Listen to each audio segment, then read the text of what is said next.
오늘 우리에게 주신 하나님 말씀으로 회복 이후 필요한 두 가지 단계라는 제목으로 함께 말씀을 나누겠습니다. 회복 이후에 필요한 두 가지 단계입니다. 반드시 우리 성도님들은 이 회복 이후에 필요한 이 두 가지의 영적인 단계들을 이해하셔야 할 줄로 믿습니다.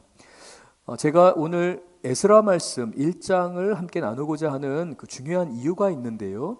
11월과 12월에는 에스라 그리고 학개, 느헤미야 이 세 권의 성경책, 물론 시편도 포함되지만 이 세 권의 성경책을 중심으로 두 달 동안 매일 성경으로 말씀을 묵상하게 됩니다. 에스라, 학개, 느헤미야. 이 세 권의 성경은 이스라엘의 역사 가운데서 이스라엘이 완전히 멸망한 이후에 어떤 일이 벌어졌는지에 대한 100년의 역사를 다루고 있습니다. 이스라엘이 완전히 패망합니다. 성전도 무너지고 성벽도 무너졌습니다. 이스라엘 백성들은 포로로 잡혀가서 바벨론에 포로 생활을 할 수밖에 없는 상황입니다. 그리고 그 70년이 지난 후에 하나님께서 구원의 역사를 이루시게 됩니다. 회복의 역사가 포로로 잡혀간 이후 70년 만에 이루어지게 되는데요. 그 70년 이후부터 그 100년의 역사가 에스라, 학개, 그리고 느헤미야 말씀을 묵상하면서 우리가 하나님이 어떠한 회복의 원리를 통해 구원을 이루시는지를 살펴보게 될 것입니다. 그래서 이 두 달의 기간 동안 우리가 다루게 되는 주제는 바로 무너진 곳을 다시 세우라라는 주제입니다. 무너진 곳을 다시 세우라. 예루살렘 성전과 성벽을 하나님이 어떻게 재건하시는지, 사람들을 통해 어떤 일을 행하시는지를 보면서 무너진 나의 삶, 무너진 나의 가정, 무너져 있는 어떠한 영역들이 어떻게 세워지는지를 우리는 개인적으로 적용할 수가 있습니다. 우리 사랑하는 귀한 성도님들 가운데에 오늘 이 시간 무너진 영역 가운데에 회복의 역사, 다시 세워지는 은혜의 역사가 본문 말씀을 통해 이루어질 줄로 믿습니다. 우리가 주목해야 하는 것은 70년 동안 예루살렘 성전과 성벽이 무너졌다는 것뿐만 아니라 우리 개인의 삶 안에도 무너진 영역이 있다는 것입니다. 하나님은 우리를 축복하시는 두 가지 중요한 조건이 있습니다. 첫 번째가 성전입니다. 예배인 것이죠. 예배를 통해 우리를 축복하십니다. 두 번째는 말씀으로 말미암는 하나님의 말씀을 지키는 삶, 그 삶을 하나님의 말씀에 두어서 순종하면서 세상과 구별되는 삶을 사는 건강한 삶, 이 두 가지는 우리의 삶을 풍요롭게 하고 하나님의 축복을 누리는 데 있어서 가장 중요한 두 가지 조건이라고 할 수 있습니다. 그런데 성전이 무너지고 성벽이 무너지게 되면, 그러니까 하나님이 우리에게 주신 가장 중요한 조건 이 두 가지, 이것이 무너지게 되면 우리는 짓지 말아야 하는 벽돌을 쌓아 올리게 됩니다. 무너졌기 때문에 하나님께서 나에게 허락하신 성벽과 하나님이 나에게 주신 예배의 장소가 무너졌기 때문에 인간의 힘으로 쌓아 올리려는 것들이 있습니다. 우리는 그것을 상처, 거절, 실패로 말미암아, 왜냐하면 공격을 받잖아요. 성벽이 무너졌기 때문에 우리는 세상에 노출되고 그러한 공격들을 받을 수밖에 없어요. 상처나 실패나 좌절 또는 거짓에 대한 다양한 공격을 받게 됩니다. 그러면은요, 우리의 마음 깊은 곳에 수치심이 자리 잡게 됩니다. 뿐만 아니라 열등감과 두려움에 사로잡히게 됩니다. 열등감과 두려움, 수치심으로 말미암아서 우리는 세상을 살아갈 때에 도전하고 하나님이 주신 비전과 열정을 가지고 나아가는 것이 아니라 항상 움츠려들 수밖에 없습니다. 자기를 방어할 수밖에 없는데요. 인간이 사용하는, 하나님이 절대 너희는 그러한 건축물을 지어서는 안 돼, 너희는 그러한 방식으로 너희의 삶을 보호하면 안 돼 라고 하는 게 있는데요. 우리는 하나님이 요구하시는, 기뻐하시는 것들이 무너졌기 때문에 우리의 힘으로 나를 보호하려고 하면서 쌓지 말아야 하는 벽들을 쌓아 올리게 됩니다. 두 가지 대표적인 벽이 있습니다. 흔히들 갑옷으로 이야기합니다. 공격을 받고 괴로움을 당하고 두려움이 가득하기 때문에 자기를 꽁꽁 숨기려고 합니다. 그래서 두꺼운 갑옷을 입은 것과 같습니다. 얼굴은 가면을 쓰고 있습니다. 남의 공격 절대 안 받을 거야 라고 하면서 두꺼운 갑옷을 입고 수동적인 방어의 벽을 쌓아 올리게 됩니다. 하나님이 나를 축복하시기 위해서 나의 삶에 주시는 그 삶의 울타리가 무너지게 되면 우리는 수동적인 방어벽을 쌓아 올린다는 것이죠. 또한 동시에 동전의 양면과 같이 공격적인 방어벽도 있습니다. 열등감과 분노 속에서 누군가 나에게 상처를 입히기 전에 내가 먼저 공격하려는 성향입니다. 먼저 비판하고 원망하며 쏘아붙이는 공격적인 방어벽을 쌓아 올리게 됩니다. 이 벽들은요, 우리를 사람과 사람 사이의 거리를 멀게 합니다. 하나님이 우리에게 허락하시는 많은 축복을 누리지 못하게 합니다. 하나님과 우리와의 사이도 멀어지게 하는 것이 바로 이 잘못된 벽돌들입니다. 사랑하는 우리 귀한 성도님들, 예배가 무너지고요, 삶의 건강함이 무너지게 되면 수치심, 열등감, 두려움이 우리의 삶에 굉장히 중요한 주제가 됩니다. 어느 순간부터 내 입에서 사람들과 이야기할 때에 미래에 대한 두려움, 건강에 대한 근심과 걱정, 그리고 수치심, 그 수치심을 끊임없이 묵상합니다.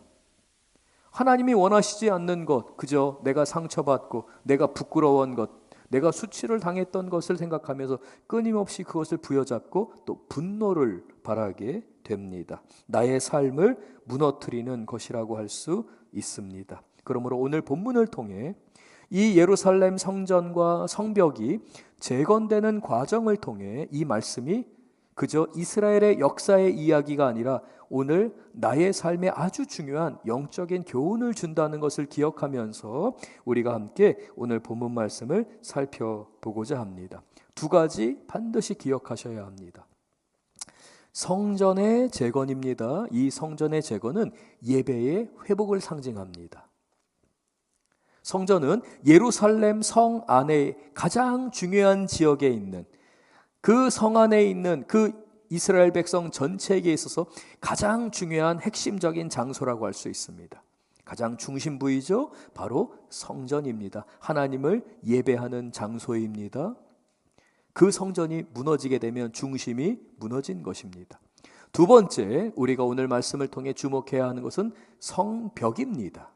이 성벽은 예루살렘 외곽을 적의 공격으로부터 보호하는 성벽입니다. 이 넓은 울타리 안에 머무를 때에 백성들은 안정감을 갖게 됩니다. 어느 한 곳에도 구멍이 나서는 안 됩니다. 문이 부서지거나 성벽이 무너져 내리게 되면 다른 곳이 아무리 튼튼하다 할지라도 적의 공격이 올 수 있기 때문에 이 성벽은 아주 견고하게 우리를 보호하는 곳 가운데에 자리 잡아야 합니다. 그런데 이 성벽이 무너진 것입니다. 이 성벽은 반드시 재건돼야 합니다. 그래서 이것을 삶의 회복이다라고 할 수 있습니다. 도덕성, 나의 건강함, 가족의 화목함 등과 같이 삶의 다양한 중요한 요소들이 회복되는 게 필요합니다. 그래서 오늘의 주제는 성전의 회복과 성벽의 재건이면서 개인적으로는 예배의 회복과 삶의 회복이라고 할 수 있습니다. 오늘 선포되는 말씀을 통해 우리 성도님들의 삶 가운데 예배가 회복되며 삶이 회복되는 역사가 일어날 줄로 믿습니다. 여기에서 우리는 에스라 1장 1절 말씀을 통해 먼저 중요한 교훈 하나를 깨달아야 하는데요. 회복은, 그리고 소망은 인간에게서부터 시작하지 않는다는 겁니다. 그러니까 소망은, 그리고 회복은 나로부터 시작되는 게 아닙니다. 사람은 결코 의지할 만한 대상이 못 됩니다. 나조차도 마찬가지고요. 우리 주변도 마찬가지입니다. 그래도 저 사람은 나를 도울 수 있겠지. 아니요, 그렇지 않습니다. 하나님이 세우시지 않으면, 하나님이 돕지 않으시면은요, 그 어떠한 사람이 나보다 많은 것을 갖고 있고 내 문제를 해결해 줄 수 있는 것처럼 보이지만 하나님이 사용하시지 않으면 그 사람은 결코 나에게 도움이 될 수 없습니다. 소망이 될 수 없습니다. 그런데 사탄은 우리를 속이죠. 세상이 마치 그런 것처럼 돌아가는 것 같기 때문에 부모가 잘 삽니다. 부모가 똑똑합니다. 부모가 많은 것을 성취했습니다. 그러면 흔히들 우리가 그렇게 얘기하죠. 금수저를 타고 태어났다. 다이아몬드를 타고 태어났다. 이렇게 표현하기도 합니다. 제가 설교를 좀 더 집중하고 더 은혜롭게 해야 될 것 같습니다. 에스라 1장 1절 우리 같이 한번 읽겠습니다. 에스라 1장 1절 같이 읽을게요. 바사왕 고레스 원년에 여호와께서 예레미야의 입을 통하여 하신 말씀을 이루게 하시려고 바사왕 고레스의 마음을 감동시키심에 그가 온 나라에 공포도 하고 조소도 내려 이르되. 예루살렘 성전이 회복되어야 됩니다. 그런데 하나님께서는 이스라엘 사람들을 일으키신 것이 아니라 고레스라고 하는 페르시아의 왕을 사용해서 하나님께서 성전을 재건하도록 시작하셨다는 겁니다.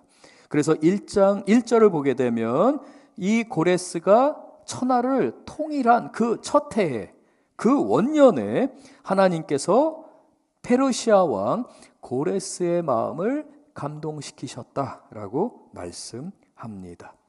70년의 기간 동안에 예레미야 25장 11절에서 12절 말씀을 보면 하나님이 예레미야를 통해 예언하셨습니다. 너희의 죄악 때문에, 너희의 우상숭배 때문에 이 예루살렘이 멸망하게 될 것이다. 하나님이 너희를 심판할 것이다. 징계하게 될 것이다. 그러나 그 70년의 기간을 하나님이 마치 안식년으로 삼으면서 이 땅을 안식하게 하시면서 70년의 기간이 차면 너희를 회복하리라. 그런데 아무 기미도 보이지 않는 거예요. 70년의 기간이 다 됐음에도 불구하고 아무런 회복의 여지가 보이지 않는 상황이었습니다. 그런데 하나님께서는 이스라엘 백성들은 전혀 눈치채지 못하는 상황 가운데서 세계의 역사를 주관하시면서 고레스라고 하는 한 사람으로 하여금 천하를 통일하게 하셨고, 그가 맨 마지막에 정복한 나라였던 가장 라이벌 국가였던 바벨론을 정복했을 때에 한 사람을 만나게 하셨습니다. 그가 바로 다니엘 선지자입니다. 다니엘은 그 당시에 이 바벨론의 총리 대신으로 있었습니다. 나이가 지긋이 들었습니다. 거의 100세에 가까운 나이가 된 상황이었습니다. 이 다니엘을 고레스가 만나게 됩니다. 그리고 고레스는 거기에서 무릎을 치게 됩니다. 내가 지금까지 살아오면서 죽을 고비를 넘기고 이건 도저히 내가 승리할 수 없는 전쟁인데 라고 여겼는데, 누군가의 도움에 의해서, 이건 하늘이 돕지 않고서는 내가 이 전쟁에서 이길 수 없었어 라고 하는 고백이 계속해서 있었고요. 마지막 바벨론을 정복했을 때에 이 다니엘 선지자를 만남으로 인해서, 다니엘을 만남으로 인해서 그 수수께끼가 풀리게 됩니다. 하나님이 감동을 주신 것이죠. 그래서 고레스는 이방인이었습니다. 하나님에 대해서 알지 못하던 사람이었습니다. 그러나 하나님이 지속적으로 고레스가 리디아 왕국을 정복했을 때에 철학자를 만나게 하면서 이스라엘의 하나님에 대해 깨닫게 하셨습니다. 알게 하셨습니다. 하나님에 대해 증거하게 하셨습니다. 그때는 그게 무슨 의미인지 전혀 알지를 못했습니다. 그러나 바벨론 제국을 정복한 이후에 다니엘을 통해 그는 하나님의 진리의 말씀을 듣게 되고 하나님이 누구이신지를 깨닫게 됩니다. 그러므로 인하여서 그는 마침내 선포하게 되는 것이죠. 하나님의 회복의 프로젝트가 이방인을 통해 역사하였다는 것을 우리는 기억해야 합니다. 사랑하는 우리 귀한 성도님들, 우리의 회복의 시작은 결코 우리의 노력이나 우리의 다짐으로부터가 아니라 누구로부터 시작합니까? 하나님으로부터 시작하기 때문에 우리의 예배가 회복되는 것이 대단히 중요합니다. 하나님을 바라보는 것, 주님을 의지하는 것이 그만큼 중요한 것이죠. 2절부터 4절의 말씀을 우리 같이 한번 봉독하겠습니다. 2절부터 4절 천천히 같이 읽을게요. 2절입니다. 바사왕 고레스는 말하노니 하늘의 하나님 여호와께서 세상 모든 나라를 내게 주셨고 나에게 명령하사 유다 예루살렘의 성전을 건축하라 하셨나니. 이 2절의 짧은 구절인데요, 이 2절 가운데에는 이 고레스의 어린 시절부터 그가 바벨론을 정복하기까지의 과정이 담겨 있습니다. 페르시아 왕 고레스가 내가 간증한다. 내가 내 삶 안에 직접 경험했던 것들 그리고 깨달은 것을 말하는데 하늘의 하나님 여호와께서, 그러니까 이방인 고레스의 입을 통해 하나님은 하나님이십니다. 온 천지의 창조주이십니다. 고백하게 하셨습니다. 세상 모든 나라를 내게 주셨고 라고 고백. 내가 정복한 줄 알았는데 아니었던 것이에요. 하나님이 나로 하여금 그러한 숱한 죽을 고비를 넘기고 어린 시절 내가 죽을 수밖에 없는 상황이었는데 나를 이렇게 보호하신 분은 하나님이셨구나 라고 깨닫게 한 겁니다. 그러면서 고백하게 하는 겁니다. 세상 모든 나라를 나에게 주셨고 내가 이 바벨론을 정복함으로 인해서 나에게 하나님의 역사 가운데 나를 통해서 하시고자 하는 그 일이 있었는데 그것은 바로 유다 예루살렘의 성전을 건축하게 하는 것이었다라고 스스로가 고백합니다. 그러면서 3절에 이 고레스 왕은 계속해서 자신의 선포문, 이 칙령을 이렇게 이야기합니다. 3절 같이 읽을게요. 이스라엘의 하나님은 참 신이라. 너희 중에 그의 백성된 자는 다 유다 예루살렘으로 올라가서 이스라엘의 하나님 여호와의 성전을 건축하라. 그는 예루살렘에 계신 하나님이시라. 예레미야 선지자의 예언을 이루기 위해서 이스라엘 사람들은 그 예언이 이루어지지 않나 봐 라고 하는데 이미 하나님은 페르시아 왕인 고레스를 통해서 이 역사의 흐름 가운데서 예언이 성취되도록 준비하셨습니다. 그리고 이 고레스는 고백합니다. 이스라엘의 하나님은 참 신이시다. 왕 중에 왕이시고 하나님 가운데 하나님이시라. 오직 우리 하나님만 영광 받으셔야 한다라고 고레스가 고백하고 있는 것입니다. 그러면서 너희 이스라엘 백성들은 다 예루살렘으로 돌아가서 하나님의 성전을 건축하라 라고 말하고 있습니다. 이와 같이 회복은 하나님으로부터 시작됩니다. 그리고 무엇이 회복돼야 됩니까? 예배가 회복돼야 됩니다. 성전이 회복돼야 됩니다. 우리 귀한 성도님들의 삶 가운데에 예배가 회복되는 역사가 이루어질 줄로 믿습니다. 그런데 이 회복은 예배의 감격을 의미하는 게 아닙니다. 감동적인 그 은혜만을 나타나는 게 아닙니다. 내가 예배에 왔을 때 찬양을 하며 내 마음이 벅차오르는 이게 하나님의 은혜구나 라는 단순한 감정을 넘어서는 것입니다. 우리의 감정을 초월해서 내 감정을 넘어서서 나의 입술 가운데 그럼에도 불구하고 하나님은 선하십니다. 내가 하나님을 예배합니다. 내가 하나님을 찬양합니다. 고백하는 우리의 믿음의 고백입니다. 물론 이러한 고백 가운데 하나님은 예배 가운데 우리의 마음에 감화, 감동을 허락하십니다. 역사하십니다. 이 자리에 계시는 우리 모든 성도님들, 이 시간이 우리 성도님들께 은혜의 시간, 하나님과 만나는 시간, 하나님의 임재와 성령의 충만함이 가득한 시간 될 줄로 믿습니다. 단순한 우리의 종교 생활이나 우리의 종교 활동이 아니라 영적으로 가장 소중한 시간, 영적으로 내가 깨어나는 시간, 내가 육신만 갖고 있는 줄 알았는데 이 예배를 통해서 내가 영적인 사람이구나, 하나님이 나를 이와 같이 축복하시는구나 깨닫는 은혜의 시간, 예배의 회복을 경험하는 시간 될 줄로 믿습니다. 4절 말씀 또 우리 같이 한번 봉독하겠습니다. 4절입니다. 그 남아있는 백성이 어느 곳에 머물러 살든지, 이 고레스가, 죄송합니다, 제가 좀 설명을 드리겠습니다. 이 고레스 왕이 세계를 제패했습니다. 그리고 이 고레스가 통치하는 세상 어느 곳에 있든지 하나님의 백성들은 예루살렘으로 돌아가라 라는 것입니다. 어느 곳에 있든지 계속 같이 읽을게요. 그곳 사람들이 마땅히 은과 금과 그 밖의 물건과 짐승으로 도와주고, 뿐만 아니라 예루살렘에 남아있는 사람들, 그리고 유대인이 아니라 할지라도 이스라엘 백성들이 아니라 할지라도 이방인이지만 하나님의 성전이 건축되는 것을 위해 너희들은 자발적으로 돕고 그 성전 건축에 힘쓰라 라고 고레스 왕이 칙령을 발표하는 겁니다. 왜요? 오직 하나님만이 참 신이시기 때문에 그렇습니다.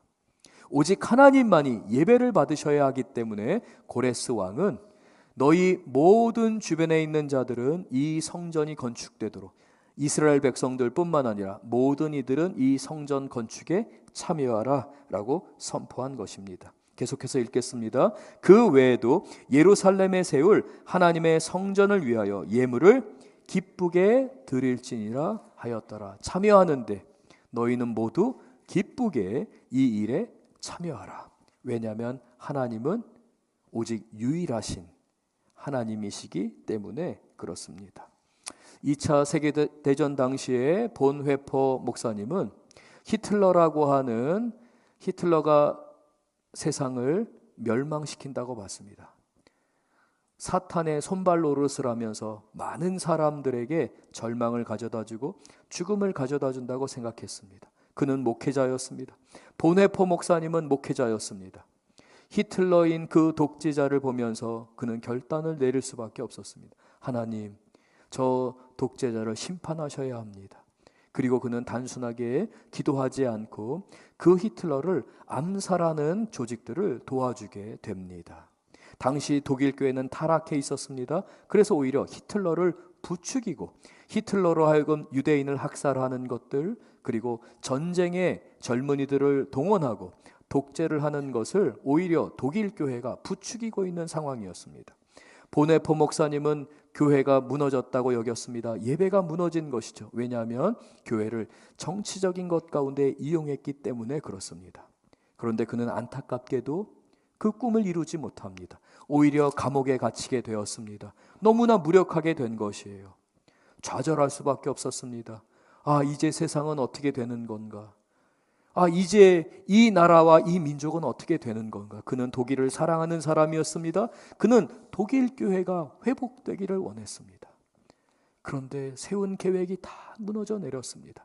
그는 감옥에서 좌절할 수밖에 없을 때 하나님이 이 본회퍼 목사님을 찾아오셨습니다. 그리고 그는 깨닫게 됩니다. 그 옥중에서 그는 미국에 있는 교회와 독일에 살아있는 교회들을 향해, 교인들을 향해 편지를 적게 됩니다. 그것을 우리가 본회퍼의 옥중 서신이라 하여서 본회퍼 목사님의 감옥에서 적었던 편지들을 모아서 기록한 묶어놓은 책이 있습니다. 그 책에 이런 대목이 나옵니다. 하나님은 우리가 모든 것을 할 수 없다고 할 그때에 일하기 시작하신다. 그는 하나님이 일하신다고 믿었어요. 그리고 편지에서 고백했습니다. 내 계획은 실패했지만 하나님이 일하실 줄 믿습니다. 그리고 안타깝게도 독일이 2차 세계대전에 패망하기 며칠 전에 그는 감옥에서 처형을 당하게 됩니다.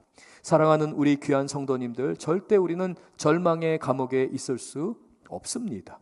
하나님께서는 오히려 우리가 할 수 없다고 고백하는 그 순간 내 힘으로만 하려고 했던 내 두 주먹을 펴며 하나님, 이제 오직 하나님만 의지합니다. 주님 도와주시옵소서. 주님 앞에 자신의 신앙을 고백하고 하나님을 의지할 때에 비로소 하나님의 역사가 시작됩니다. 하나님의 은혜 안에서 예배의 회복을 경험하는 우리 성도님들, 오직 주님만 의지하고 주님만 붙드는 우리 교우들 되실 줄 믿습니다. 두 번째, 우리가 중요하게 기억하는 영적인 원리가 있습니다.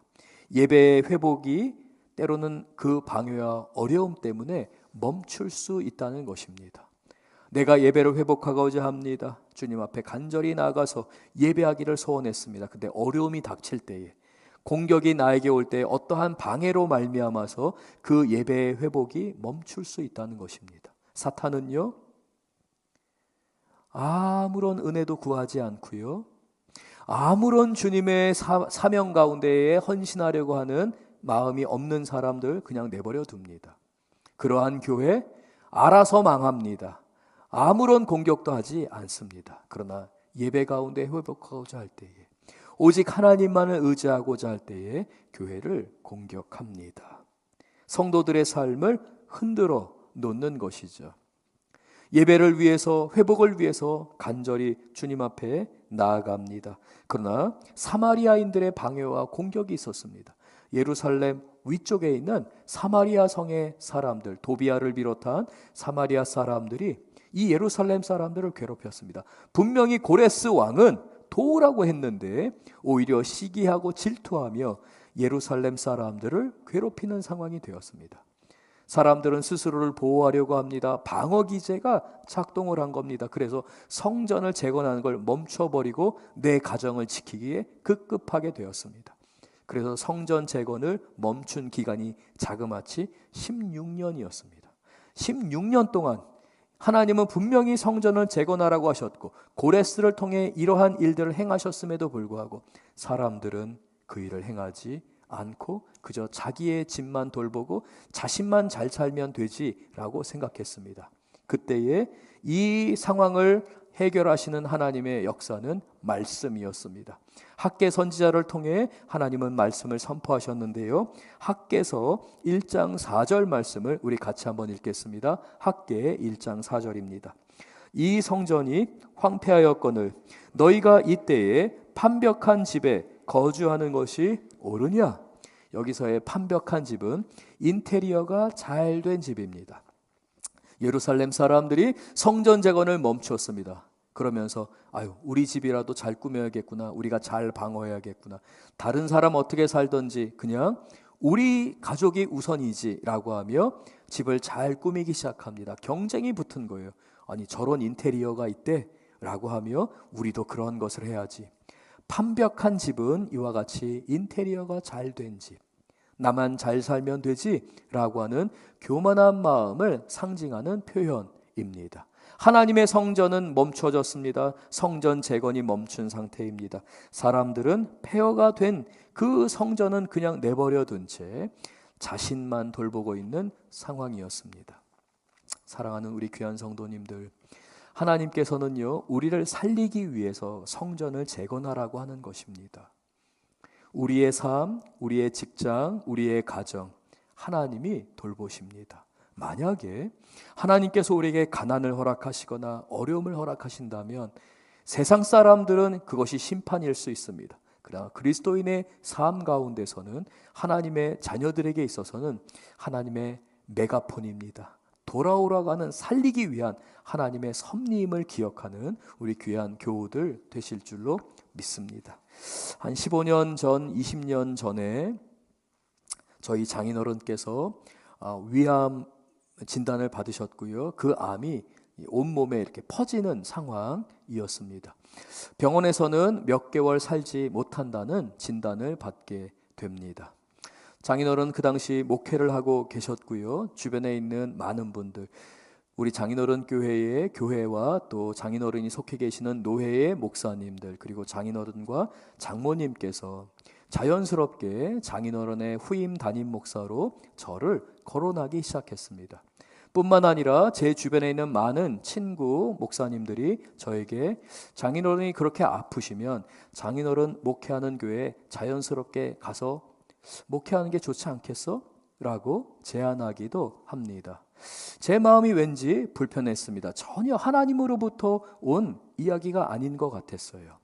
그리고 실제로 그러한 요청을 받기도 했습니다.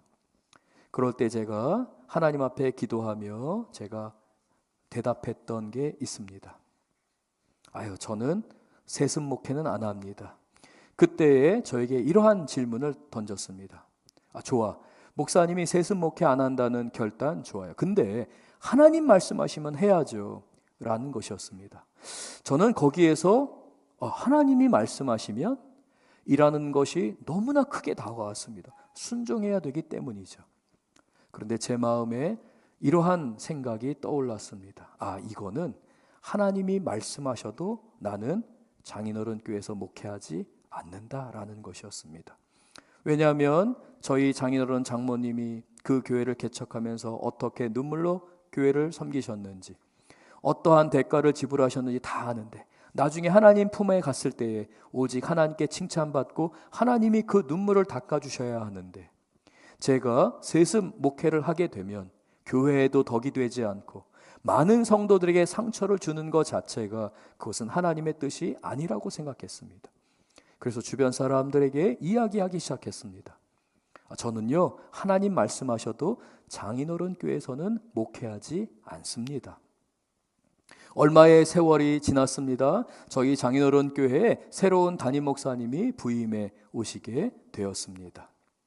종종 제가 미국에서 목회할 때에 저는 굉장히 큰 어려움을 몇 번 겪었습니다.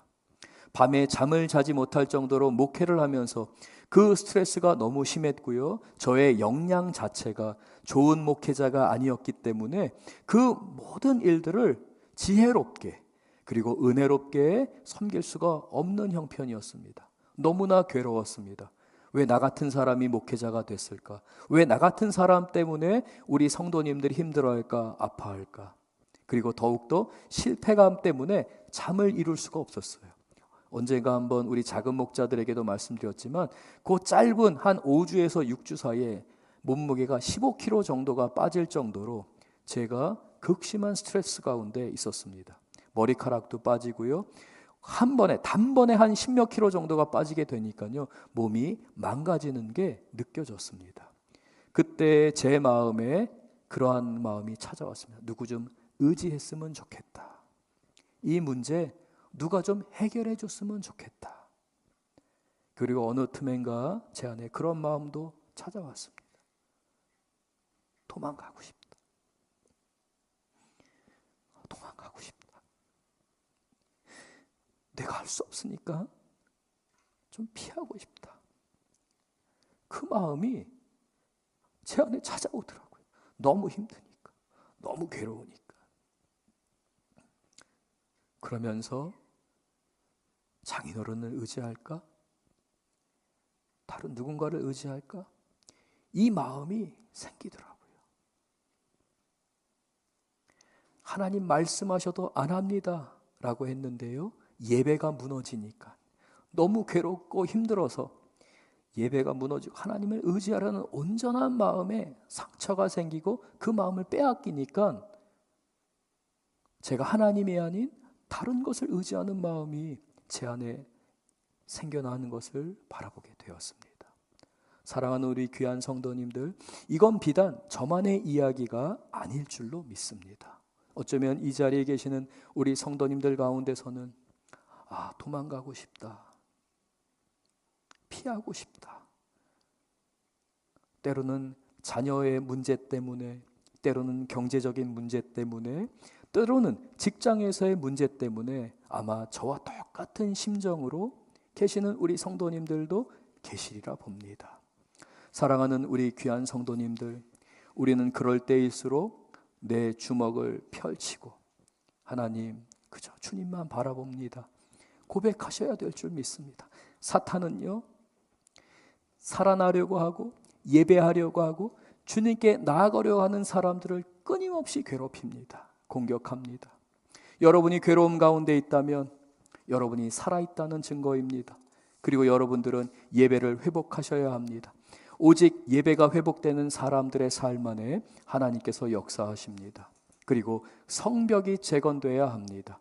예배가 회복되었습니다. 성전을 마침내 학개와 스가랴 선지자의 간절한 외침 가운데 이스라엘 백성들이 헌신하고 순종했습니다. 그래서 성전이 세워졌습니다. 근데 이게 웬일이에요?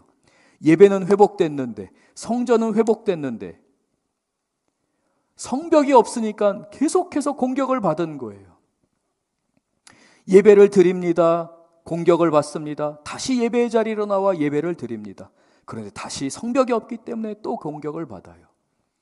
그렇게 70년의 세월이 흘렀던 어느 날 느헤미야가 페르시아의 총리 대신으로 있을 때, 느헤미야가 고위 관료로 있을 때에 예루살렘에서 소식이 들려옵니다. 성전은 회복되었지만 70년의 기간 동안 성벽이 없었기 때문에 예루살렘이 황폐하게 되었다라는 소식이었습니다. 사랑하는 우리 귀한 성도님들, 예배의 회복으로 끝나는 게 아닙니다. 반드시 성도들의 삶에서는 예배의 회복과 삶의 회복으로 연결돼야 됩니다. 성벽이 없었기 때문에 70년이 흐르는 동안 예루살렘은 성전과 예배는 있었지만 예루살렘이 황폐하게 된 것을 교훈 삼아 우리의 삶의 회복이 이루어져야 되는 것을 반드시 기억하는 우리 교우들 되실 줄 믿습니다. 사랑하는 우리 성도님들, 내일부터 특별 새벽 기도회가 시작이 됩니다. 이 특별 새벽 기도회가 우리 성도님들의 삶 안에 예배의 회복과 성벽을 쌓는 은혜의 시간이 되리라 믿습니다. 삶은 반드시 회복돼야 됩니다. 삶 안에 많은 영역이 무너질 수 있습니다. 하나님의 말씀으로 말미암아 반드시 세워져야 하는 가정 안에서의 많은 부분들, 직장 생활에 대한 부분, 또 내 삶 가운데서 내가 비전과 열정을 갖고 나가야 하는 많은 삶의 요소들이 있습니다. 그 무너진 영역들을 회복하는 은혜의 시간 될 줄 믿습니다. 특별히 이번 특별 새벽 기도회는 우리가 이 11월 12월 에스라, 학개, 느헤미야를 묵상하듯이 특별 새벽 기도 기간 동안에 에스라서를 모두 묵상하게 됩니다. 사랑하는 우리 귀한 성도님들, 에스라를 우리 함께 묵상하는 동안에 예배의 회복과 삶의 회복을 이루는 우리 귀한 교우들 되실 줄로 믿습니다. 한 농부가 있었습니다. 이 농부는 비옥한 땅을 가지고 있었습니다. 축복이죠. 이곳에는 심는 것마다 많은 열매를 맺었습니다. 이 농부는 포도나무를 그곳에 심었습니다. 그리고 최고 품질의 포도를 수확해내었습니다. 땅이 워낙 비옥했기 때문에 그곳에서 나는 포도는 극상품 포도였습니다. 많은 사람들이 이 농부의 포도밭을 보면서 부러워했습니다. 그런데 어느 날부터인가 갑자기 포도 수확량이 확 줄어버리기 시작했습니다. 원인은 밤사이에 여우가 울타리를 뚫고 들어와서 이 포도밭을 헤집고 다니고 포도 열매를 따먹고 포도나무에 상처를 내었던 것입니다. 밭을 망가뜨린 것이죠. 사람들은 조언하기 시작했습니다. 밭이 비옥하니까 괜찮아요. 포도나무를 더 심으면 돼요. 그러면 열매를 얻을 거예요. 무너진 것보다 더 심으세요. 포도나무를 사다가 더 심으면 많은 수확을 이룰 거예요. 그런데 우리는 알고 있습니다. 아무 소용없다는 것을. 왜 아무 소용이 없습니까? 먼저 무너진 울타리를 보수해야 되기 때문에 그렇습니다. 여우가 드나드는 것을 결코 그냥 두어서는 안 되는 것이죠. 아가서 2장 15절 우리 같이 한번 읽고 말씀을 마치겠습니다. 아가서 2장 15절입니다. 우리를 위하여 여우 곧 포도원을 허는 작은 여우를 잡으라. 우리의 포도원에 꽃이 피었습니다. 사랑하는 우리 귀한 성도님들, 하나님께서는 여러분을 사랑하십니다. 여러분의 기도, 여러분의 간절한 소원을 누구보다도 잘 아십니다. 여러분이 하나님을 선택하기 전에 먼저 여러분을 선택하신 분이 바로 우리 하나님이십니다. 하나님은 여러분을 불쌍히 여기십니다. 긍휼히 여기십니다. 그래서 여러분들에게 복음을 주신 것입니다. 여러분의 아내를 통해, 여러분의 남편을 통해, 여러분의 자녀, 여러분의 부모를 통해서, 그 입술의 고백을 통해서 하나님의 자리로 초대하신 분은 하나님이십니다. 먼저 그 선한 일을 시작하신 하나님께서 여러분의 밭에, 여러분의 삶에 꽃을 피우십니다. 그 여우를 잡으라. 포도원을 허는 그 여우를 잡으라. 그 작은 여우가 너희들의 밭에 포도를 망치지 않도록 너희들이 잡으라. 하나님이 우리에게 요구하십니다. 말씀하십니다. 사랑하는 우리 귀한 성도님들, 여러분의 작은 신음에도 응답하시는 우리 주님께 간구하는 우리 교우들 되실 줄 믿습니다. 사랑하는 우리 교우들이 자녀들을 위해 기도할 때 그 기도는 떨어지지 않습니다. 우리 성도님들의 삶을 위해, 예배와 삶의 회복을 위해 간절히 기도하는 그 기도를 하나님은 들어주십니다. 사랑하는 우리 귀한 성도님들, 먼 곳에서 해결을 찾으려고 하지 마십시오. 중심이 회복되어야 합니다. 예배가 회복되어야 합니다. 삶의 회복 가운데 순종하셔야 합니다. 특별 새벽 기도회, 그리고 우리 교회에서 하는 많은 경건 훈련이 우리 성도님들을 살리기를 간절히 구하며 목회하는 가운데 있습니다. 저를 위해 함께 동역하는 우리 귀한 교우들 되실 줄 믿습니다. 하나님께서 우리 성도님들의 삶을 붙드시고 축복하시는 시간, 은혜의 시간 될 줄 믿습니다.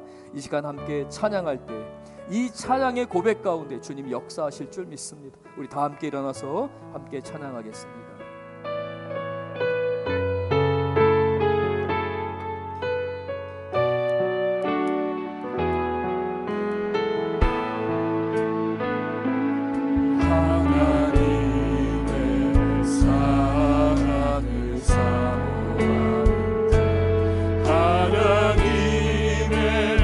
평안을 바라보는 자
우리가 피할 분은 우리 하나님밖에 없습니다. 하나님이 여러분을 얼마나 사랑하시는지 하나님께서 깨닫기를 원하십니다. 여러분을 너무나 사랑하셔서 독생자 예수 그리스도를 보내셨습니다. 그 하나님이 여러분을 지금도 부르고 계십니다. 사랑하는 우리 귀한 성도님들, 때로는 도망가고 싶으실 겁니다. 때로는 포기하고 싶으실 겁니다. 그러나 우리 하나님이 우리 성도님들을 붙들고 계시기 주님께 피하시는 우리 교우들 되실 줄 믿습니다.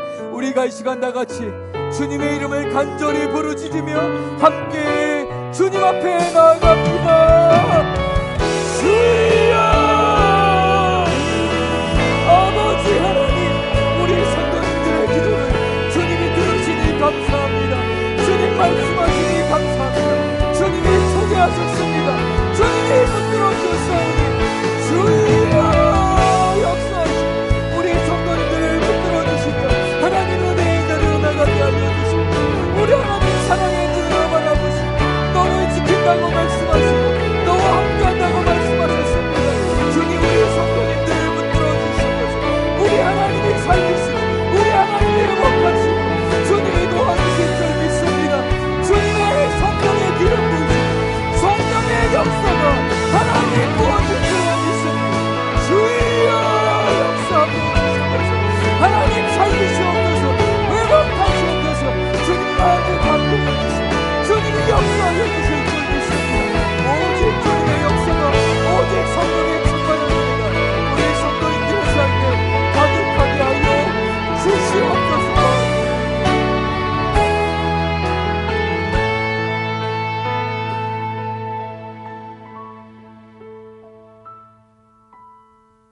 하나님, 우리가 얼마나 무지한지, 얼마나 교만한지, 하나님 우리가 마치 다 아는 것처럼 생각하는 우리의 교만을 내려놓고 주님 깨닫게 하여 주시옵소서. 주님 깨닫게 하여 주셔서 나의 삶을 살리시며 나를 붙드시며 나를 통해서 주님 선한 빛을 비추어 주시옵소서. 나를 통해서 우리 아내를 하나님 회복하시옵소서. 나를 통해서 나의 남편을 회복하시옵소서. 하나님 우리 성도들의 기도와 간구 가운데 역사하여 주시옵소서. 자녀들을 위해 기도하는 우리 교우들의 가정을 살피시며 그 직장을 붙드시고 하나님 그 사업터를 복되게 하여 주시옵소서. 하나님이 책임지시는데 하나님 우리가 엉뚱한 데에 마음을 두지 않도록 인도하여 주시옵소서.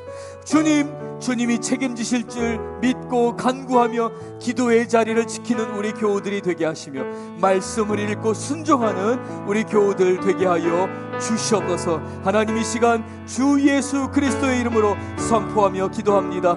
병든 자를 낫게 하시옵소서. 치료하여 주시옵소서. 상한 심령을 회복시켜 주시옵소서. 예수님 만나면 모든 것이 해결되게 주님이 고쳐 주시옵소서. 예수님 이름으로 선포하며 기도합니다. 아멘.